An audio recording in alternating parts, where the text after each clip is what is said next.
नादान है वो लोग जो कहते हैं कि शराब पीने के बाद आदमी बेहोश होता है, लेकिन मैं पुलक सागर कहता हूं कि शराब पीने के बाद आदमी बेहोश नहीं होता, बल्कि जो बेहोश आदमी होता है वही शराब पिया करता है, वही नशा किया करता है, जिसे होश ही नहीं है जिंदगी का। आप बताइए,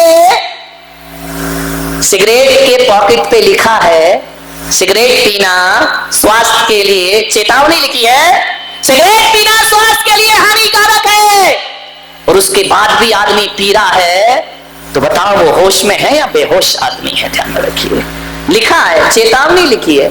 गुटखा में लिखा है कैंसर, बिच्छू बना है, उसके बाद भी खा रहा है, तो बेहोश आदमी है? होश वाला? ये गुटखा खाने वाले, जय हो तुम्हारी, इनका मुंह देखो इतना अच्छा लगता है, भगवान ने तो मोती जैसे दांत दिए थे, ये गुटखा खाते ऐसा मुंह सड़ाते, ऐसा मुंह सड़ाते हैं, इनके दांतों का रंग मालूम है कैसा होता है? गुटखा खा के कलर ही बदल जाता है, रंग बदल जाता है। गुटखा खाने वालों का मुंह के दांतों का रंग ऐसा लगता है जैसे म्युनिसिपालिटी के सुलभ शौचालय की वो होती है ना कमोड, जो बरसों से साफ नहीं हुई हो, उसके रंग में और इनके दांतों के रंग में कोई अंतर नहीं हुआ करता है, वही रंग हो जाता है इनका। ध्यान रखना, विचार करना, आपको सोचना है कैसे मोतियों जैसे दांतों की बर्बादी कर लिया करते हो। क्या मिलता है गुटखा चबाने से? भेड़ बकरियों की तरह आदमी रोटी खाता है, पेट भर जाता है, लेकिन बकरी खाती है, फिर पत्ते चबाती है, पत्ते चबाती है। ये तम्बाकू क्या पत्ता ही तो है ना, उसे ही चबाते रहते हो। गलती से इंसान बन गए, बनना तो तुम्हें कुछ और था। ध्यान रखिए, मान्यवर सोचिए, गुटखा खा रहे। पहले लोग मेरे दर्शन को आते थे, शिखरजी जाते थे, सड़कों पे चावल पड़े मिलते थे, अक्षत पड़े मिलते थे, चंदन पड़ा मिलता था, केसर पड़ा मिलता था। अब जाओ तो क्या पड़ा मिलता है? बोलो, ऊंचे लोग ऊंची पसंद माणिक चंद, ऊंचे लोग ऊंची पसंद मूर्ख चंद। ध्यान रखिए, विचार करिए। गुटखा खा रहे हैं, गाल जला रहे हैं, बीड़ी पी रहे हैं, वाह बीड़ी मौत की सीढ़ी।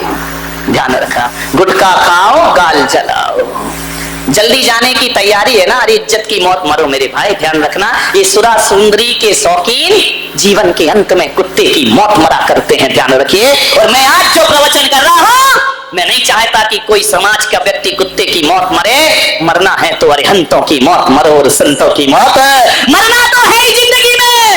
ये डॉक्टर साहब बैठे हमारे अध्यक्ष जिनसंगम तीर्थ के, सिगरेट पीते थे, एक हटी नहीं कि दूसरी आ गई। बता, एक हटी नहीं दूसरी आई, दूसरी हटी नहीं तीसरी आई।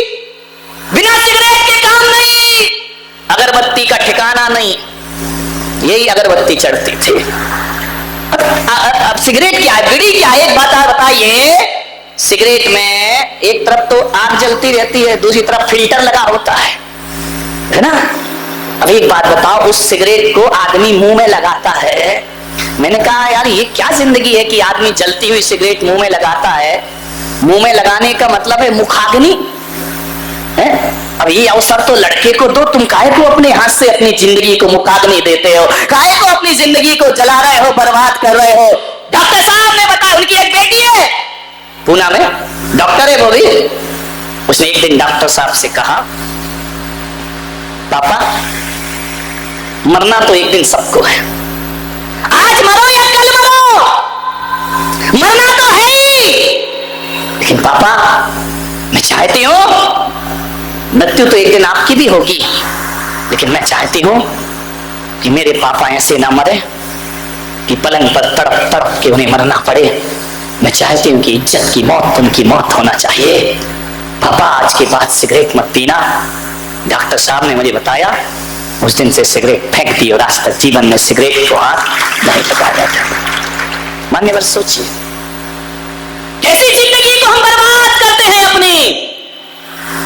कोई सिगरेट पी रहा है, कोई पान मसाला खा रहा है, उसके बाद चौके में आते हैं मन शुद्धि वचन शुद्धि काहे की शुद्धि। मुंह तो कचरा घर बना रखा है। ध्यान रखना, महाराज आहार ले लो हमसे। आहार, तुम तो आहार देखने के पात्र नहीं, देने की तो बात ही छोड़ दीजिए। ध्यान रखिए मान्यवर। उस आदमी ने कहा कि महाराज मैं शराब पीने लगा, पहले बाहर पीता था, छिपके पीता था, फिर ये स्थिति बनी मेरी, घर में लाके शराब पीने लगा। पत्नी ने कहा देखो तुम्हें पीना है बाहर पियो, बच्चे हैं क्या सोचेंगे वो, क्या उनके जीवन में असर पड़ेगा? तुमको पीना है तो बाहर जाकर पियो। एक बात याद रखना, यदि कोई बाप अपने बच्चे से पीने के लिए सिगरेट मंगाता है पान की दुकान से, तो मैं कहता हूं उस बाप को बाप होने का कोई हक नहीं हुआ करता है। क्या शिक्षा दे रहा है वो अपने बच्चे को, क्या सिखा रहा है अपनी आने वाली पीढ़ी को? आज बच्चा तुम्हारे लिए सिगरेट लेने जा रहा है, कल बच्चा खुद के लिए सिगरेट लेने जाएगा। मैं तो आपसे इतना निवेदन करता हूं, यदि बाप बनने की औकात ना हो तो आदमी को शादी नहीं करना चाहिए। ध्यान रखना, विवाह करने के बाद किसी का जीवन उजाड़ना, बच्चों का भविष्य बिगाड़ना, ये जिंदगी है आदमी की। मान्यवर ध्यान रखिए। उस आदमी ने मुझे बताया कि महाराज मैं घर में शराब लाने लगा, पत्नी ने बहुत रोका कि मत करो तुम, लेकिन मैं नहीं माना। मेरा अहंकार, अबला नारी क्या करेगी बेचारी की, टप टप आंसू बहा सकती है, दीवार की तरफ मुंह करके रो सकती है। मैं आपसे निवेदन कर रहा हूं कि जिसका पति शराब पीता है ना, वो औरत सुहागिन होकर भी विधवा की जिंदगी जिया करती है। ध्यान रखना, उसकी आंखों से आंसू नहीं, खून के आंसू बहा। क्या चाहती है एक औरत कि मेरा पति इज्जत की जिंदगी जिए, हरे अच्छा खिलाए पिलाए ना करे, गरीबी के दिन आ जाए, लेकिन शराबी पति नहीं होना चाहिए। हमारा ध्यान रखना मान्यवर। उस आदमी ने कहा मेरी पत्नी ने बहुत विरोध किया। एक दिन पत्नी ने कहा कि मैं चली तुम्हारा घर छोड़कर। बोले मैं नशे में था। मैंने कहा इसी वक्त निकल जाए यहां से। उसने बच्चे उठाए, अटैची उठाई, घर छोड़कर चली गई थी। और जैसे ही घर गई मैंने कहा कि चलो रास्ते का कांटा अलग हुआ। महाराज मेरी अय्याशी इतनी बढ़ी कि मेरे यार दोस्त अब घर में आकर शराब पीने लगे, बोतलें खुलने लगी घर में, और हम चारों पांचों दोस्त मिलकर शराब पी रहे थे। दरवाजा बंद करके जोर से दस्तक आई, आवाज आई, दरवाजे को किसी ने खटखट किया। मैंने कहा कौन है? आवाज नहीं आई। दरवाजा खोल कर देखा तो मेरी पत्नी बच्चों को लिए खड़ी थी। मैंने कहा कि तू क्यों लौट आई इस घर में वापस?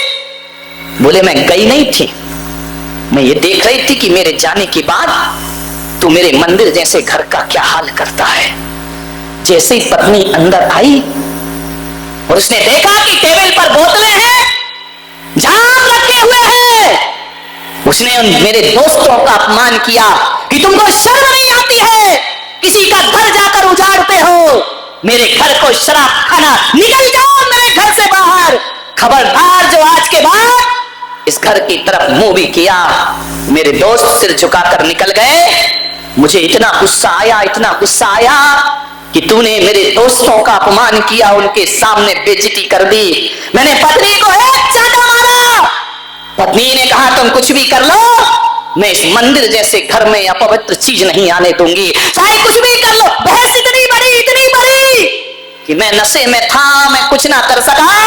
एक लोहे की राड रखी थी, वह राड ली और मैंने पत्नी के माथे पर मार दी। जैसे ही मारी खून का फव्वारा छूट गया, पत्नी चीख उठी, तड़प गई, तड़प तड़प के उसका वही प्राणांत हो गए, वह मृत्यु को प्राप्त हो गए। बच्चे मुझे देख रहे हैं, पापा तुमने मेरी माँ को मार डाला, इस शराब ने इस घर में आग लगा दी, पुलिस आ गई, मुझे हिरासत में ले लिया गया, काल की सजा हुई मुझे। महाराज मैं अपनी पत्नी का हत्यारा हूं। मैंने कहा हत्या की सजा प्राप्त कर ली तुमने, बच्चे मिलने आते हैं। बोले एक बार मैंने बच्चों को खबर भेजी कि मेरे बच्चों मुझसे गलती हुई, मुझसे मिलने आओ। बच्चों ने जवाब भेजा कि जब माँ चली गई और तुम जेल में हो तो हम तो यतीम का जीवन जी रहे हैं, हम तो अनाथों का जीवन जी रहे हैं। और जब हमें पालने की औकात नहीं थी तो जन्म देने का हक किसने दिया था तुम्हें? आज तुमने हमारी जिंदगी दलदल में कर दी है। दोनों बच्चे मेरे छोटे छोटे 14 साल पहले, महाराज उन बच्चों ने हमें संदेश भेजा कि जब हमें तुम्हारी जरूरत थी तब तो तुम जेल में जिंदगी गुजार रहे थे, जब हमें माँ की जरूरत थी तुमने हमसे माँ छीन ली। जाओ उनसे कहना हम ऐसे बाप की औलाद कहलाना नहीं चाहते जो हमारी माँ का हत्यारा हो और शराब पीता हो। जाओ, हमने खबर भेजी मिलने आओ तो बच्चों ने कहा हम ऐसे बाप को बाप का दर्जा नहीं देते हैं। हमने अपनी जिंदगी बना ली और ऐसे बाप को हम बाप कहने को तैयार नहीं है। हम बिना बाप की जिंदगी गुजार लेंगे लेकिन तुम्हारे लिए हमारे घर में कोई स्थान नहीं है। ध्यान रखिए, औलाद देखना नहीं चाहती ऐसे बाप को। कौन देखना चाहेगी? जो उनकी माँ का हत्यारा बना हुआ हो। कोई जगह नहीं हमारी जिंदगी में। और जब हमसे कोई लिखवाता है, हम पढ़े लिखे, जब पूछा गया पिता का नाम क्या है तो पिता का नाम बताने में हमें शर्म आती है। अनाथ कहलाने में हमें गर्व महसूस हुआ करता है कि हमारा कोई नहीं है। ध्यान रखिए महाराज, अब इस उम्र में मैं कहां जाऊंगा? बाहर निकलकर 14 साल में तो मैं सब कुछ भूल गया। मेरी गुजारिश है आप मुझे इसी जेल में पड़ा रहने दीजिए। मान्यवर, एक शराब, एक नशा जिंदगी के क्या हाल करता है हमको सोचना है। क्यों पीता है आदमी शराब? एक आदमी से मैंने शराबी से पूछा कि तू शराब क्यों पीता है? फिल्मी अंदाज में आ गया, बोले मुझे पीने का शौक नहीं, पीता हूं गम भुलाने को। मैंने कहा बेवकूफ, इस शराब पी के गम भूल जाता है तू? बोले जब तक नशा है तब तक तो भूल जाता हूं। मैंने कहा पागल, शराब पी के जब तक नशा है तब तक भूल जाता है। अरे माना कि पीने से तो थोड़ी देर के लिए नशे में सब भूल जाता है गम को, लेकिन तेरा पूरा परिवार जिंदगी भर के लिए गम में डूब करके मर जाया करता है। क्षणिक सुख के लिए पूरे परिवार को गम की जिंदगी देना, बोलिए आप सोचिए, थोड़ी देर को तुम गम मुक्त हो जाओगे, पूरा परिवार गम में डूब करके मर जाया करता है। क्या शराब शब्द 3 अक्षर से बना है, श रा ब। तीनों को जानते? सा का अर्थ होता है जो सड़ाती है, रा का अर्थ होता है जो रुलाती है, बा का अर्थ होता है जो बर्बाद करके जाती है। जो सड़ाए रुलाए बर्बाद कर जाए वही शराब कहलाया करती है। ध्यान रखिए, शराब का जब जन्म होता है तो अंगूरों को सड़ना पड़ता है। शराब का जब जन्म होता है अंगूर को सड़ना पड़ता है, और शराब का जब अंत होता है तो पीने वाले को सड़ना पड़ता है। ध्यान रखिए, पीने वाला भी सड़ेगा। जिसका जन्म ही सड़ान से हुआ है उसका अंत भी सड़ान से होता है। बचने का प्रयास करिए। बहुत बड़ा स्टैंडर्ड मत समझिए इसको। पढ़े लिखे लोग इसे अपनी शान मत समझिए। अपने आप में कुछ भी समझने से कुछ नहीं हुआ करता है मेरे भाई। सड़ाती है, रुलाती है, बर्बाद करके जाती है। उड़ीसा में चक्रवात आता है, रोज रोज नहीं आता, कभी कभी आता है। गुजरात में भूकंप रोज रोज नहीं आता, ध्यान रखना।